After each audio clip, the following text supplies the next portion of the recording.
Author Victor Davis Hanson, senior fellow at the Manhattan Institute, gives a lecture on freedom of expression in the U.S. Mr. Hanson argues that America lacks the willingness to fight for the ideals of the Enlightenment. This event, hosted by the Heritage Foundation in Washington, D.C., is almost an hour.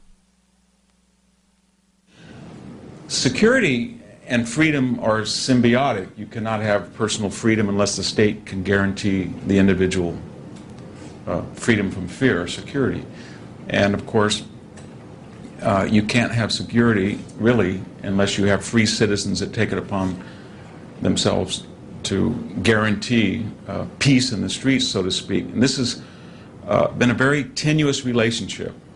They're symbiotic and complementary, but they're also antithetical.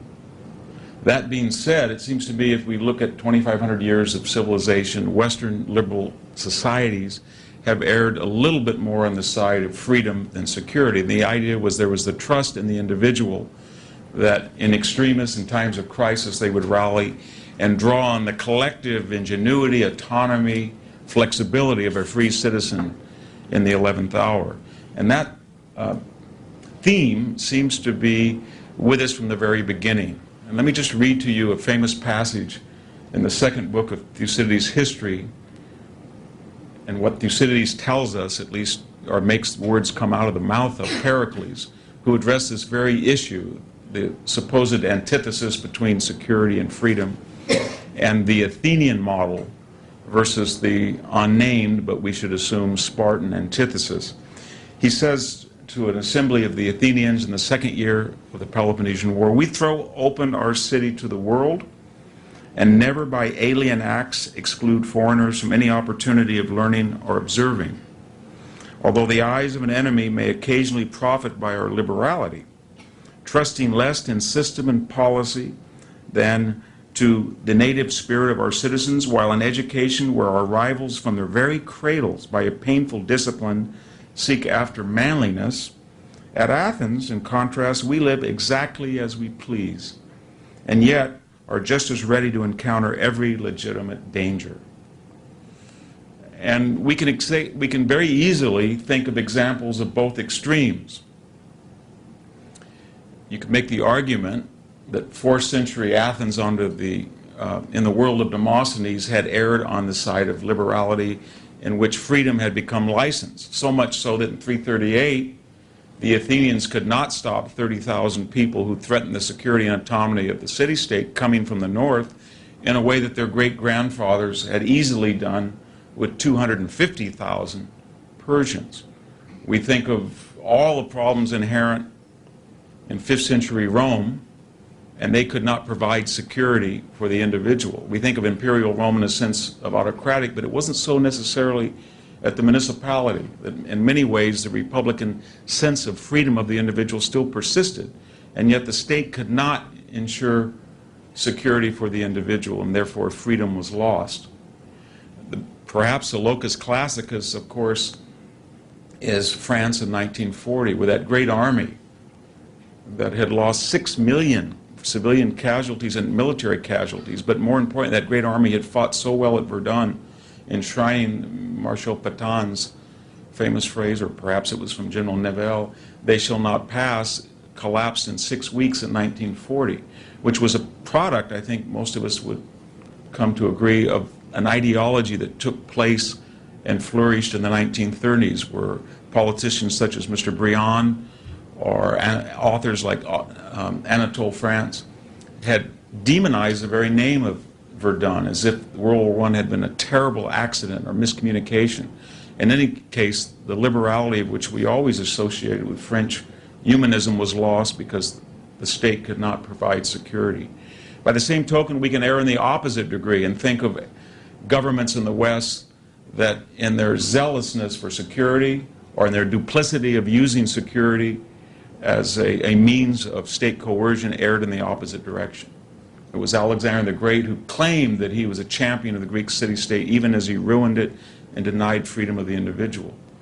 I mentioned earlier that at the national level, the transition in the 1st century AD from republicanism to imperialism in Rome had the same effect, that there was an emphasis on state authoritarianism, security, at the expense of the individual.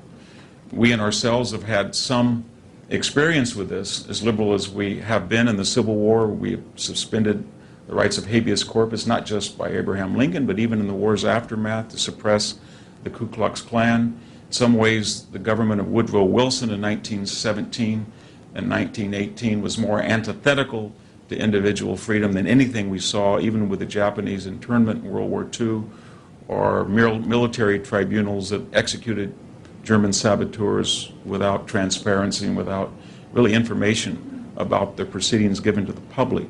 So we've always had this tension that's inherent within the West. After 9/11, it became relevant again to all of us in a very personal sense with the succession of legislation designed to prevent another stealthy attack on the United States. If we were to summarize that dilemma, I think today if we ask a conservative, he would say that he could not point to any loss of freedom in his everyday life. He can still have access to the library. He can still phone as he pleases. He can still say what he wants. If we were to ask somebody of the liberal persuasion, they would say the Constitution is shredded and it wasn't worth the price of perhaps, if he would even acknowledge that these measures have somewhat made us more secure and we have not experienced another 9/11. And so this tension is with us today. And I would like to suggest to you that for maybe the first time in recent memory, the dangers to personal freedom that we're experiencing are not coming from a state apparatus. We are not in worry, I think, today that the CIA is going to wiretap our phones, or what we say here today will be monitored and brought up in a deleterious effect in our later lives. But rather, there is a sense of coercion, and we are insidiously, incrementally losing some of the elements of the Western Enlightenment. But we are doing so not because a government is coercing us, we're doing it to ourselves. Inch by inch, we were giving up pieces of the Enlightenment, protocols of the Enlightenment. Let me give 3 or 4 examples. If we were to talk about novels, fiction, would it be more dangerous for an American author to write a novel describing a hypothetical of killing George Bush, as Nicholson Baker did with Counterpoint a few years ago, published by Alfred Knopf? Did he have more to fear from the state than did Salman Rushdie writing the Satanic Verses about his own safety? Did we create a climate in the West where an author who would caricature or mock radical Islam had more to fear than an author that would, in some sense, envision killing the President of the United States? If we were to turn to the genre of film, if you look at Gabriel Strange's film, a documentary, again, imagining killing George Bush that won an award in Toronto, did he have more to worry from the state that might curtail his freedom of expression in a time of war? Or did someone like Theo van Gogh producing Submission, or Kurt Wilder's Fitna? In other words, did a filmmaker in Europe have more to fear about his free expression from a certain environment, or maybe the state's inability to provide security to someone who wanted to comment in a cinematographer fashion about radical Islam? We can do this with religion as well. Think for a minute. In wartime, if a preacher, a man of the cloth, minister, were to get up in front of his congregation and say, "God damn America," this is the United States of KKK, would he have more to fear from the state curtailing his freedom of expression? Or would the Pope, far more powerful figure, would he have more to fear for the safety of himself and people within his church if he were to reference a 14th century treatise about a Byzantine change of letters with an Ottoman? Would that be more dangerous? Would he have more to fear that either his own Vatican or the Society of European Intellectuals at large or the state apparatus could not provide security, and therefore he would have to be careful after that lecture what he says in the future? So it's not just film, and it's also religion, it's also free expression. We can even finish with an example, if you like, from journalism. In a time of war, would a journalist have more to fear if he wrote an article, as Jonathan Chait did for the New Republic, called "The Case for Bush Hatred"?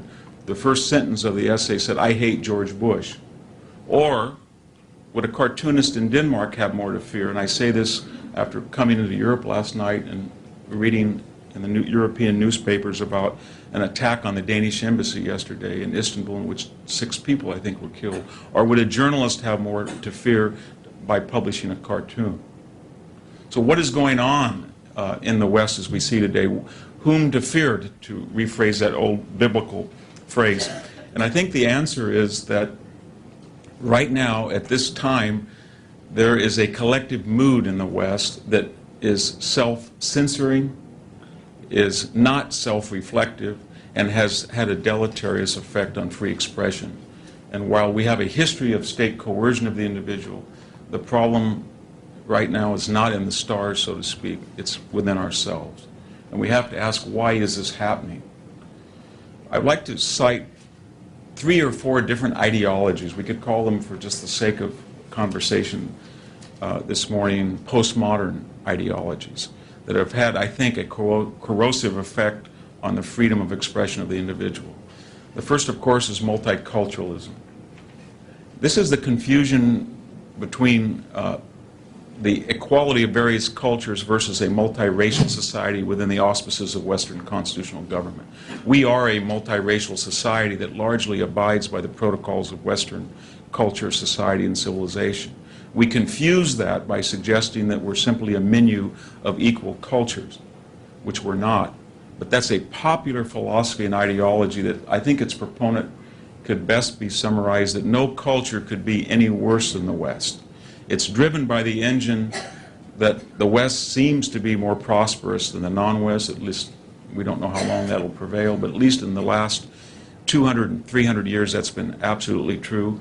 And there is a collective sense in the West that we have some type of obligation to pay the so-called other due to the purported sins which are not the sins of mankind, that innate to all humans as being frail beings, but rather innate to Western civilization: racism, imperialism, homophobia, sexism. And out of that doctrine that was promulgated in the West, especially in the United States, that sort of replaced the melting pot, the multiracial paradigm, a certain mentality has come over that forbids us or prevents us from expressing ourselves freely. In the domestic sense, you can see it very clearly.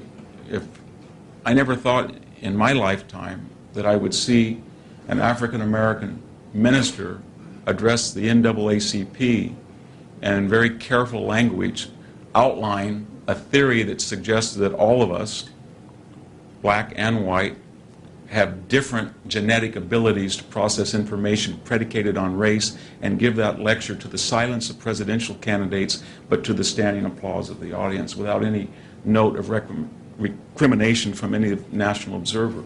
Why? Because I think this doctrine suggested that Reverend Wright was going to be judged by a different standard. And when we see it abroad, the multicultural standard suggests, well, because of the sins of the West, we really do not want to apply the same standards to such things as genital circumcision in Sudan, or honor killings on the West Bank, or Sharia law that's taking place in England. We don't want to do that because we either think that we have a bad history in our past of projecting our values in the colonial sense on other peoples, or we feel that multiculturalism is part of the postmodern idea that there is no right or wrong, but that morality is socially constructed, usually defined by those who have power, i.e. the Western group of people. The non-Western doesn't, so therefore they're always subject to the whims and the arbitrary judgments of people who have greater authority and influence. But nevertheless, I think multiculturalism has forbidden people collectively in the West from exercising independent judgment, and especially disdain and censure for some of the things that have been going on, and that has had a chilling effect on free speech. Another doctrine, I guess for want of a better word, I would call it utopian pacifism. Those in the West have always had the notion of a golden age. It's inherent in Greek and Roman culture. The idea that, I guess it's a product of the first classical enlightenment, but it came into full steam in the 18th century. This notion that man is perfectible, man's nature is not constant, but given Western rationalism, given the greater affluence for the individual, it is within our grasp to eliminate age-old pathologies, not just things like hunger, which we can do with technology, but aberrations in the human spirit, products of our primordial limbic system, things like war. So we proliferate suggestions such as pacifism or peace studies, that wars take place not because one side is 51% in the right and the other is 49%, or not because somebody wants something that they otherwise shouldn't, but the idea that it's simply a miscommunication. So we know, perhaps, that Mr. Ahmadinejad has a very antithetical view to Western liberality. And we know that his pronouncements are chilling indeed. He gave one the other day. But we do not want to apply that same standard that we would to George Bush. Remember when Mr. Putin was killing tens of thousands of people in Chechnya, and a French journalist suggested that that was a little bit over the top. If I could paraphrase in polite company, as I recall, Mr. Putin asked if that person would prefer a Russian type of castration, and that was the end of the conversation. The point being is that we assume under the tenets of utopian pacifism that other people cannot be judged by the same standards, because to do so might escalate a controversy into a war, and that we, with our great wisdom, it's very, I think, egocentric, and it suggests a certain sort of arrogance. We, with our greater resources, both intellectual and material, do not have to engage in the same type of language, or we don't have to apply the same standards, or our enemies are somehow misguided, that Mr. Ahmadinejad or people in Al-Qaeda in Iraq or Mr. Chavez are misguided. If we could just talk to them, we could just explain to them that they should govern their thoughts and their actions by reason rather than emotion, then we wouldn't have these disagreements. That has had a chilling effect because it prevents us as a society from saying what we want, and when people criticize us, judging them by the same standard that we do, and letting adversaries or people who disagree with us know that there's an absolute standard that they're going to be held to the same way that we are. It's sort of an intellectual notion of deterrence, or intellectual preparedness, if I could use that phrase. And that, too, utopian pacifism has had a chilling effect on free expression. And in this sense, we have erred on the side of we have not provided collectively the individual a guarantee that he can say what he wants. Again, what I'm getting at is nobody says this by law or statute, but because constitutional governments reflect the majority opinion or the general prevailing sentiment of society at large, governments get the impression, they monitor public opinion, and therefore they do not guarantee us security of thought or encouragement for free exchange of ideas because of these prevailing ideologies. There's a third one that I'd like to also introduce. I guess I could call it, for want of a better word, again, moral equivalence. This is the notion that there shall be no magnitude in assessing a Western misdemeanor. They shall be the versus of the felony of some person outside the West, that they are morally equivalent. What would that mean? We can have 2,000 terrorist incidents in the United States each year committed by people who identified themselves as radical Islamists in some such fashion. But we will continue to cite Timothy McVeigh and suggest that Christian extremism is of the same level of worry. Not because they are, but because we want to find some mechanism that makes the non-West equal to the West, or the foreigner the same as ourselves. Or we've lost this notion of abstract methods of judgment and adjudication. We can say that, and we did say this, that Abu Ghraib was analogous to the Gulag or the Stali. And why can we say that? Because no one was killed there, where we know in the other two cases millions of people died. It does not matter. For the Westerner, if we are not perfect, we cannot be good. And the moral equivalent doctrine suggests that it doesn't matter what our misdemeanors are, the fact that they exist. Again, this is part of the arrogance of the Enlightenment. Mere fact that they exist means that somehow that we've failed, that we've disappointed ourselves, and we have not been able to attain that mythical idea of intellectual and moral perfection. We saw it with Guantanamo. nobody's been killed at Guantanamo, but we talked about that as part of the archipelago of American detention centers. Again, whatever one's feelings are about Guantanamo, we should have the ability to assess that on an absolute standard and compare it to other things in history and come to a conclusion whether it's barbarous or necessary or whatever one's views are about it. But in the world of the moral equivalent thinker, everything is of equal value. We give no deference to context. This philosophy, too, has had a chilling effect on free speech. So that if someone is worried that it's unsafe or it's ill-advised to draw a cartoon, then we can suggest that publishing a cartoon is somewhat the equivalent of an American saying something very terrible about Islam or going into Afghanistan. If we go into Afghanistan after 9/11, that's the same thing as the Soviets going into Afghanistan. Our purposes may be much different, but the very fact that you went into Afghanistan as a foreign country, forget the context, is equivalent. So when we look at incidents, why would somebody threaten a priest or a nun after the Pope's speech? Why would somebody try to blow up the Danish embassy? Why would somebody suggest that you can't write a novel and, in at least a metaphorical sense, criticize Islam? Why? Because you can always find something that a Westerner has done that will be the equivalent if you get away from context. Let me conclude. What I would suggest to you is after 9/11, this age-old tension between freedom and security had always been defined in terms of fear of the government infringing upon the individual, or in the contrast, the individual's freedom turning into license and leaving the society at large ill-prepared. But after 9/11, aside from the controversy about the Patriot Act or FISA protocols or Guantanamo,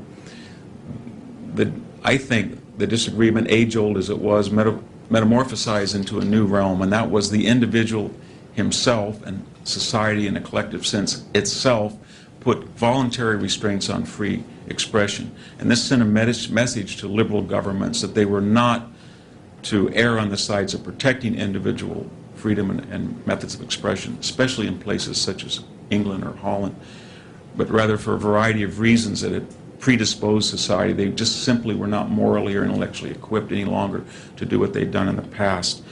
Final question is, why did this happen? What is it within Western societies that makes it so prone to accept these ideologies of moral equivalence or utopian pacifism or multiculturalism? I could draw on a whole series of classical authors, especially Roman, one thinks here in this context, Tacitus, Suetonius, Juvenal, who all warned us about the ill effects of what they called luxus, just a fancy word for extreme leisure and affluence.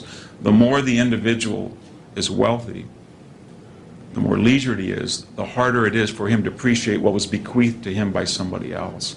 And more importantly, a corollary of that is that the individual in the West always believes that whatever damage he does in the abstract will never be enough, given the wealth of his society, to impair the society at large.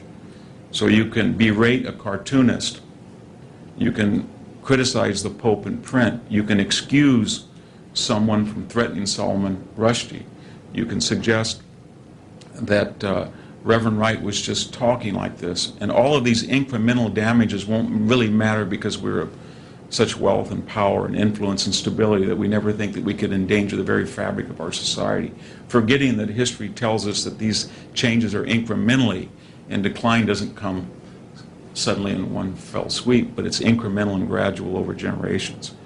Again, going back to my original statement, I never thought that in my lifetime someone would have the audacity to address the NAACP and talk about the genetic basis for racial differences in learning acquisition and do so to a standing ovation. So I think that's a sign of how incrementally we have devolved because of these. There's another reason. I think also that one understands, even in the globalized world, there's a difference in the material circumstances between life in the West and life in the non-West. And Westerners who are affluent have various reactions to that. A good example was Jared Diamond's Guns, Germs, and Steel. The argument being made that our bounty is a result of an artifact of geography or of natural resources. So the Westerner, if he looks at something like Egypt and he sees that it was quite prosperous under the Ptolemies, he says, well, you see, Egypt was prosperous only because they had a river and they had good climate, not thinking that Egypt had been worn out by the 6th century BC, 5th century, because of bad farming practices under the end of the pharaohs, but completely revitalized, not because the climate had changed, but because it had adopted a Western form of agronomy under the Ptolemies.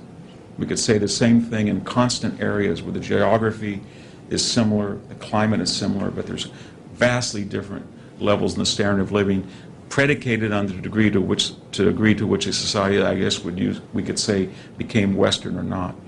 These explanations, in other words, many Westerners don't find persuasive, or they find them chauvinistic. And one of the ways that you relieve this contradiction within yourself, I guess we could call it Western guilt, is that in the abstract, on things that you don't think are absolutely essential to your own life, you make concessions. You censor yourself, even though you know that Timothy McVeigh was not indicative of a society's or a religion's propensity to terrorism. You make that correlation with radical Islam, as if they're similar and morally equivalent, because it has a certain psychological satisfaction for yourself. What is its satisfaction? You don't have to make a great sacrifice in your own life. You don't have to give up the cocoon of Westernism when you can do it in the abstract. Some of the fiercest critics of Western civilization find these abstract outlets of expression, which they feel, in the short term, don't endanger their own privilege. In the long term, they're not so concerned about it.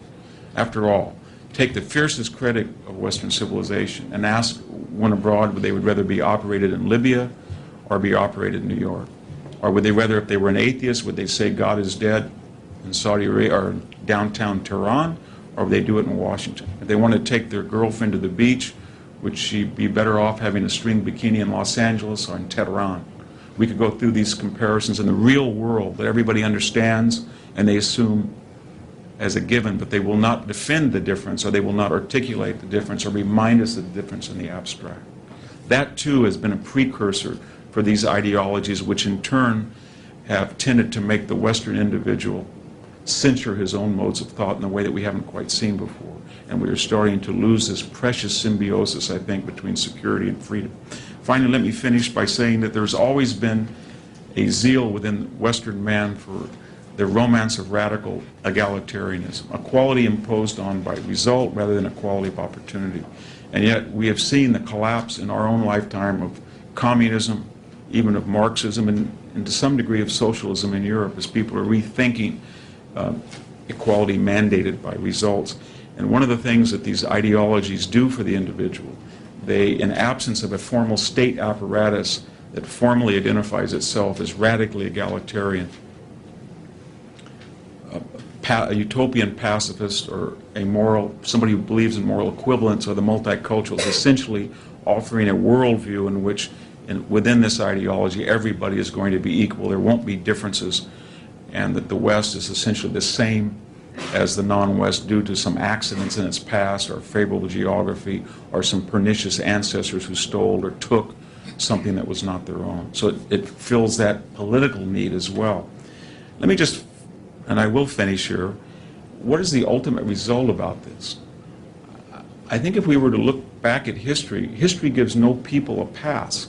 As I suggested, we can't account for why Demosthenes' Athens could not do what Themistocles' Athens could do, or why Rome in 216 BC can lose 100,000 soldiers over 3 terrible battles at Trasimene and Cannae and the river Trebia. And yet, if you fast forward 700 years, Italy is now the Roman Empire of the world. The population has gone to 4 million to 70 million.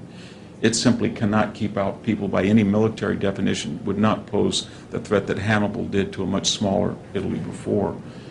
By any definition, the Wehrmacht in 1940 did not have the number of divisions and did not represent the threat of that horrendous German onslaught in February 1916 that almost overwhelmed but did not succeed at Verdun.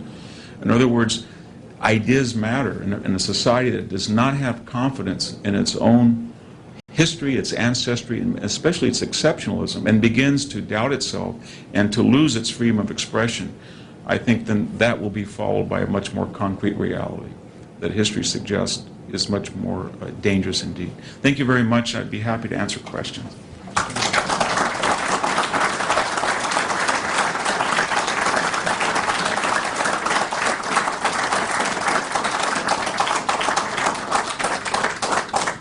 Thank you very much, Dr. Hanson, for a superb, thought-provoking and compelling lecture. Dr. Hanson will now take questions for about 15 minutes or so. Please do identify yourself, and please do keep your questions brief and to the point. Take the first question. Gentleman at the back there. My name is Alan Nichols. You mentioned those three ideologies, but we're conservatives. I am. Why are those voices not as strong as they might be to counter the ideologies that you outlined? Yes. Well, in the very superficial sense, we understand that there's, I guess what I would suggest is that, let me speak now as if I were on the left, they would say something to the following, that you are influential in the sense that the muscles of the United States, the corporation, the workplace, the government, the religion is all conservative, at least. But we in the left, I'm not a member of the left, but I've heard this argument from members of my own family for years. We on the left only have certain avenues of expression. These happen to be intellectual, they happen to be journalistic, so we have journalism, we have the foundations, we have the university to try to counter this. And this is very prevalent in the university, where the university has come up with this doctrine since the 1960s that it openly does not have to be balanced. We don't have to have a balance in graduation speakers. We don't have to have a balance in Senate votes. And indeed, an academic Senate vote is analogous to Saddam Hussein's plebiscites, 99 to 1. And why don't we have to even have an architecture of exegesis? They say that we don't because we only have students for 4 years. And then they're going to go out in the wider world and be subject to the coercion of the family, of the religion, of the government. So we have to sort of indoctrinate them and prepare them. And I think that's pretty much where we are, that we in the conservative community, we feel that a lot of our talent does not go into the same types of fields. We don't have people as interested in journalism, in foundations in the university, because they tend to be drawn off more in government or more in business. And I think you can see that in antiquity a great deal, is that in antiquity, if you were a person who was suspicious of radical egalitarianism in Athens, then you might be a Plato, or you might be a Socrates, or you might be a Xenophon, but you were not going into an Athenian hedge fund. There was not that avenue for business. Indeed, business was considered less than noble. But I think what's happened in our own life, that the law and business and the military especially, we have brilliant minds in the military, has taken a lot of the talent, and we haven't made the investment as a conservative community to fight that intellectual, that struggle. It's a long answer. Sorry about that. Yes, sir.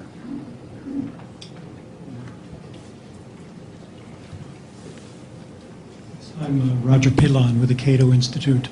Dr. Hanson, in your discussion of security and liberty and the contrast between the two, you didn't say a great deal about where this struggle is playing itself out in recent years, namely in the legislatures and in the courts. Yes. And this is coming, especially in the last 30 years, to be a very burning issue. The struggle by the lawyers and the law professors in particular, in the name of liberty, to impose a judicialization of warfare, if I may, is something that concerns many of us. And I wonder if you would say a few words about that. Well, that's a very good question. And that controversy was prominent in the 1990s, and there was a backlash against the World Court at The Hague, the appropriation of U.S. sovereignty, say, in the UN. And I think the problems in Iraq have now reignited that danger. In other words, the utopian mind, the multicultural mind, the morally equivalent mind suggests that either given the nature of the United States or its history, that it it needs to be watched, and it needs to be subject to international law. And where does this idea come from? And it comes from a vision, I suppose, to paraphrase Tom Sowell, of the anointed, that once one adopts a cosmic view of the brotherhood of man or the egalitarianism of the individual, that provides all sorts of advantages to that person who holds those views. They don't have to worry about intricacies. They don't have to worry about legal decisions that can be considered illiberal. Their motives are never checked or questioned. So that a judge can, in California, suggest that gay marriage does not have to follow a plebiscite or a legislative act, but due to his superior wisdom and morality and ethics, and due to all the wonderful things that will accrue, he himself, in a very authoritarian way, if Plato was to look at that, he might say this is a classic authoritarian. But the authoritarian on the left is not subject to that baggage, because their motives, as we all know, their motives are unimpeachable. That's, I think, the great danger that we're seeing with these, the trampling of civil liberties by the courts and the coercion put on the United States, and make it, if it were to be subject to the World Court of The Hague or the United Nations, this idea that the people who are doing that are doing it for these wonderful motives that we lesser folk, we see it the same thing with radical environmentalism. Once you accept the idea of the Messiah, that he wants the best for us, and with his greater wisdom, it's a very Enlightenment idea as well, that we don't want to be bound by this sub-civilized wrangling, these people who are captive of parochial notions of guns or property, because we have a much better intent and a much better vision for all of us. And I think that's always the danger of the utopian. And we go on, that's why I'm very worried that, as I said, I think we're losing the Enlightenment as we speak. None of us are sure what we can say or should say, and it's not being questioned because the people who are doing this have such unimpeachable motives. But very worried about that, especially as you mentioned in court. After all, we got enormous criticism from the Europeans, and I just got back last night from Europe about the trial of Saddam Hussein, which, however one feels, there was a constitutionality and a rapidity to it, and it was, but there was no rapidity, and there was really no constitutionality to the trial of Milosevic, which went on and on, was never resolved until he died in captivity. And yet in Europe, that's considered a model of jurisprudence because their motives were so much better than ours, or so they profess. Take a question from this lady over here. Hi, I'm Deborah Weiss, and I'm a contributor to the Front Page magazine. Yes. There's an increasingly widespread notion that there's a whole slew of words that we ought not to use. Yes. Various institutions and agencies, we should replace the word jihad with extremism, and we shouldn't use words like radical Islam. And my question is, how does that fit into what you're talking about, and can you comment on that at all? Well, euphemism, as you know, is always employed for utopian purposes, and think what we've lost. And this is something I could have easily added to journalism and film had I been given more time. Think that we started this war by saying we were going to go to Afghanistan and we were going to conduct, I think it was infinite justice. And then somebody said, oh, that's insensitive because only Muhammad or Allah can have infinite. So we're going to change this to enduring freedom. And once you devolve down that road, worry about what the enemy thinks rather than demonstrate that you don't care to the enemy, always wise to do in war. I don't think anybody in this country worried about using the word Hun or in World War I, for example. But then we very quickly found out that we can't use the word the war on terror, or we can't use Islamic fascist, or we can't use now, as I understand it, we can't use the word the military has excised the long war. We can't use, as you said, jihadist, Islamic fascist. The problem with all these things is that war is a primordial, as George Patton said, you can't refine it, or William Tecumseh Sherman said something to that effect. It's a horrible, dirty business that should be gotten over as quickly as possible. But when you start to do that, you think that you can refine it and make it something that it's not.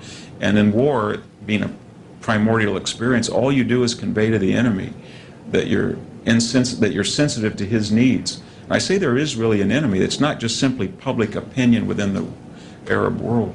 One of the things that I think is a great tragedy in the war on Iraq, in Iraq is that if you were to collate everything that's come out just in the last 6 weeks If you look at Lawrence Wright's New Yorker article, or Peter Bergen writing The New Republic, or you look at the CIA's estimate of the relative difficulties that Al-Qaeda is experiencing, or if you look at the Pew poll about the radical decline in approval for bin Laden, the radical decline in approval for suicide bombing, and if you came from Mars, you would suggest that that might have some inkling to do with Iraq, that when you have a battlefield, a third battlefield that's not within our grounds, but in the heart of the ancient caliphate, and people were coming all during the 2003, 2004 to be victorious martyrs, and then the word got out that if you go to Iraq, it's synonymous with humiliation, death, and defeat.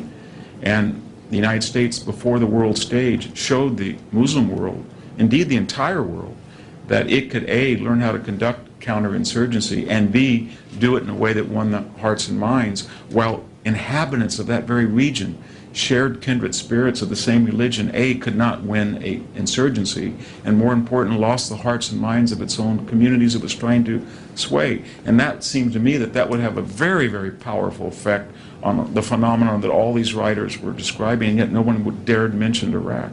It had no role to play at all in this radical turnabout in Iraq. And it's part of this effort in the West that you don't want, that's a very good example of the tenet of utopian pacifism, that you don't want to say there's any utility or efficacy out of military. I'm so tired of people saying there is no military solution around. In fact, there is. It's not a military solution in the conventional sense. It's something that David Petraeus is doing by so changing the complexion of the battlefield that gives a critical space, critical time for the Maliki government to gain support, prestige, and to win the hearts and minds. But that can't be done if security is not given by the U.S. military through its own actions and training to allow Iraqis to enjoy freedom.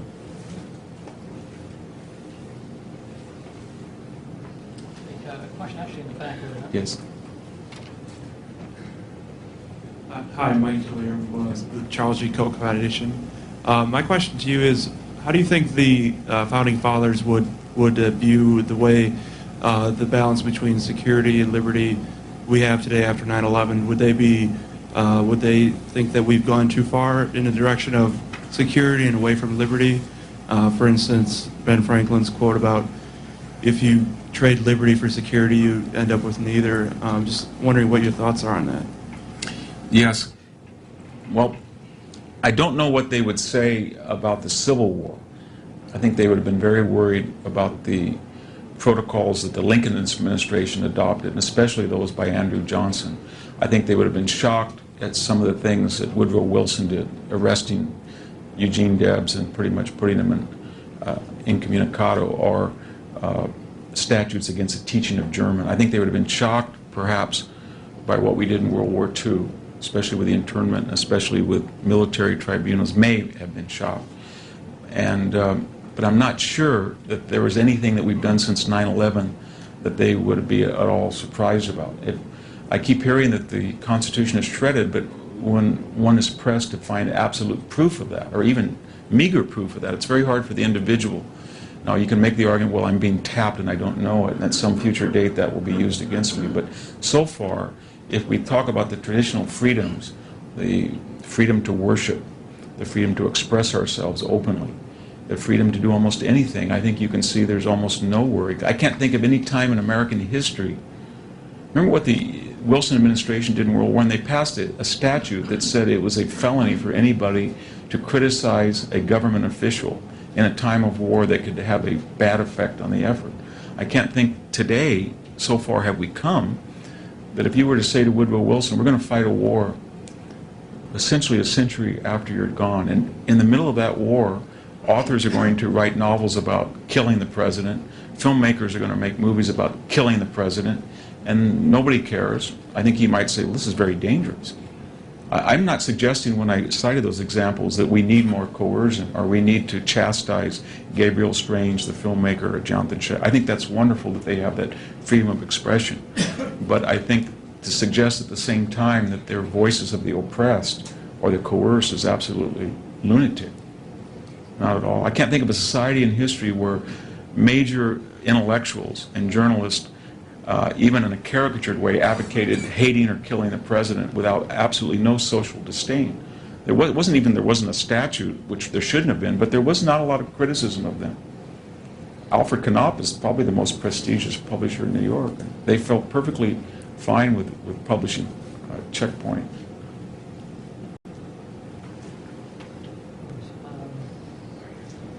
Take the lady right back up. I was just wondering if you thought that there was a solution to overcoming these ideologies, and if so, how do we do so without engaging in some sort of counter-censorship with, as you said, you know, academia or other? I thought somewhat about the question you posed. I think the answer is history, history, history. These are the symptoms of an historically ignorant society that has almost no knowledge. You can see it with Iraq when people say this is the worst, fill in the blanks, fiasco, mistake, blunder in our entire history. It struck to me, I just got back from leading a group to battlefields in Europe. How could the United States have planned the Normandy invasion and lost almost 730 people in training exercise up near Scotland? Nobody knew about it, by a German speedboat that went in. How could you marshal yourself in such a way that you had a brilliant, successful invasion where you knew the grains of sand, the direction of the water current, the air temperature, and then nobody asked a simple question: how do you get through the bocage? And then for the next 7 weeks, you lost 80,000 American dead and wounded, and you went almost 4 miles, and probably the biggest blunder of that war. And how could you try to break out during the Cobra offensive and use B-17s and bomb your own people because they flew perpendicular rather than parallel? And then in a burst of acrimony, say you're going to do it again, and then do it again and bomb 3 days later and kill more Americans, including a 3-star General McNair, and then have a private censored funeral where nobody would know about it. This is what this country had to do. It's made blunders that made the lack of up-armored Humvees seem ridiculous. But I think what the answer to that is that we, for all our talk about the mortgage crisis and fuel prices, by any definition, we can be as mundane, as petty as one would want. Square footage for the individual, number of material appurtenances, longevity. We are the most privileged generation in the history of not just America, but Western society. And out of that, if history is any guide, there becomes a certain mentality that we're sort of like the proverbial, I grew up on a farm, we're like the proverbial picker in a plum orchard that always goes for the plum out of reach that's shiny and then lets rot the one right before him. This overreach, this utopian notion that we can have no bad choices, that war is not between bad and worse, but simply between always better or perfection. And so then we tear and demonize and destroy our leaders who make mistakes that by any historical barometer don't even pale in comparison to something past. I could sum it all up by historical ignorance. History is the most important of all disciplines, and yet look at one of our presidential candidates when he was asked about education. What did Mr. Obama say? We need more oppression studies, more stories of, and then he named about 6 particular victim groups. That's exactly what we don't need. We need more history. Take one last question, actually. Yes. Gentleman in the front row. Al Milliken, Washington Independent Writers. Do you think in the selling or the preparation of the war on terror to move into Iraq, the Bush administration emphasized enough the fact that Saddam Hussein was paying and supporting the surviving families of suicide bombing terrorists? I know, I heard from Muslims that was a tremendous debate, among all types of Muslims, whether that kind of support was appropriate among Muslims.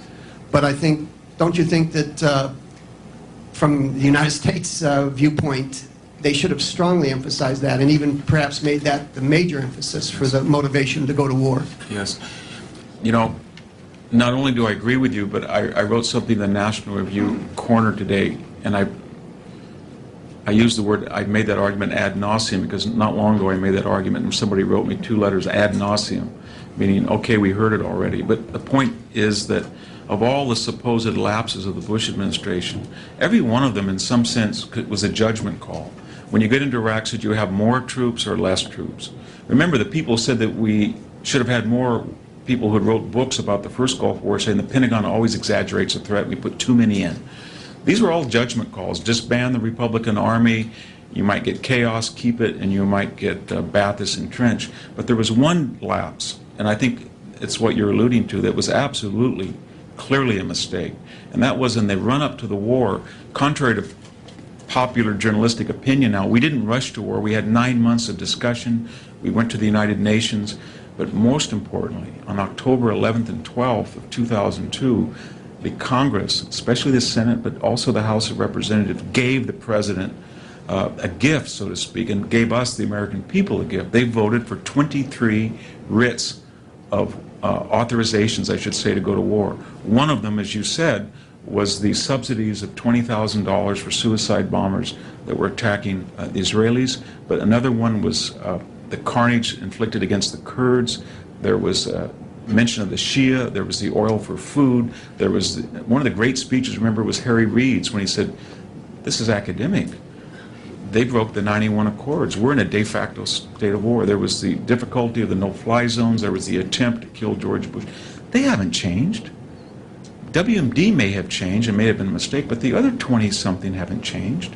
If the administration had just said, we're going to go to war because the Senate in their infinite wisdom has outlined a case for war that's overwhelming, that's predicated on 23 principles, then when one principle had misled them, they wouldn't have been in the jam that they're in. They would have had legitimacy. But once all that WMD did was it allowed people in age-old fashion. Remember what people are like. They have no, I mean, we're a pretty reprehensible species. We have no strong views. 20% wanted to go to war, 20% did not want to go to war. 20% wanted in 1861 to go to war, 20%, but the great majority of people predicate their political views on the pulse of the battlefield. That's why if I wanted to embarrass pundits this day, I could take 10 pundits at random and suggest that for all their anti-war opposition, they have written strong editorials at some point in 2001 to 2003 about going into Iraq, and I suggest that if the thing calms down, there's a constitutional government, Maliki gives a great thank you speech to the Senate, they will come around and say that they were always for the war. That's what people do. But what the problem is that when the president predicated, or I'm not suggesting it was him, but his staff or he or the administration, when they predicated all their eggs in one basket on WMD, and that did not turn up, that was a get out of jail card, so to speak. It was a way of people, when the insurgency started, to abandon the cause. They can say Bush lied, thousands died. They could not have said Bush lied, thousands died if he had said, wait a minute, we're here because this man tried to kill my former president. This man has destroyed the Shias. This man tried to practice Holocaust. This man broke the 91 Accords. This man destroyed the ecology of the Marsh Arabs. This man was giving bounties to suicide bombers, et cetera, et cetera. This man had a $50 billion oil for food. So yeah, I think that would really hurt the cause in Iraq. And the odd thing about it is that the brilliance of General Petraeus and what we've accomplished so far, you're starting to see these other issues, that why we went to war, being addressed. We're starting to address the Marsh Arabs. We are addressing the freedom and security of the Kurds by the very fact that a constitutional system seems to be legitimate and seems to be working. The greatest irony of all is that the original 23 reasons that we went to a war will be solved by the success of the Maliki government, but yet it's fallen on deaf ears. WMD became the narrative, and you win or lose by that narrative, and unfortunately it had terrible effects on public opinion, and especially to the poor soldiers who were over there when this radical change of opinion took place and they were sort of orphaned. Talked too long. Thank you very much.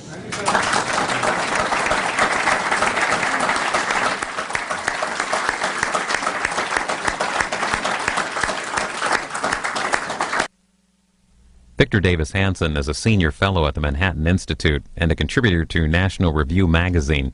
He is the author of A War Like No Other and Mexiphonia. For more information, visit victorhanson.com.